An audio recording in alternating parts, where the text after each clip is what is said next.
Quindi mi conferma che le ragioni per cui mi sta cacciando di casa prima del dovuto... Altezzosa, arrogante, comportati, sei una gran maleducata, Certo.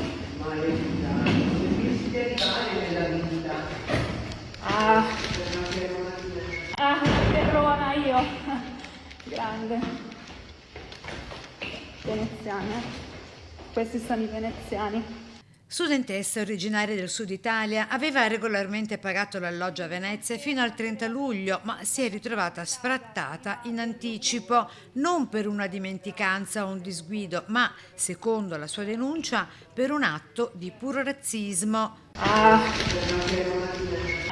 Terrona io. Nel video che la stessa studentessa ha diffuso sui social viene apostrofata con insulti gravissimi dalla proprietaria dell'appartamento che, come si sente dalla voce fuori campo, le urla «Sei una terrona di M».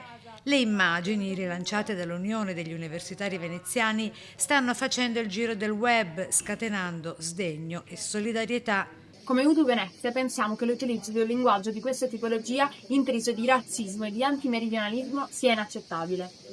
Non è un caso isolato, ma si tratta del sintomo di un clima sempre più ostile nei confronti di chi viene trattato come corpo estraneo solo per la propria provenienza geografica. Un episodio che riaccende i riflettori su un fenomeno che si credeva superato, il razzismo interno e i pregiudizi che spaccano ancora il paese tra nord e sud. Siamo al fianco della studentessa colpita e di tutte le persone che subiscono discriminazioni di questa tipologia ogni giorno. Intanto la studentessa ha lasciato Venezia profondamente scossa e il video rimosso dai social. La vicenda ora potrebbe avere risvolti legali perché dietro le calli, le cartoline e il turismo di massa c'è ancora chi crede che essere del sud sia una colpa. A Venezia, come altrove, il razzismo non ha solo il colore della pelle, ha accento, provenienza, pregiudizio e troppo spesso ancora trova casa.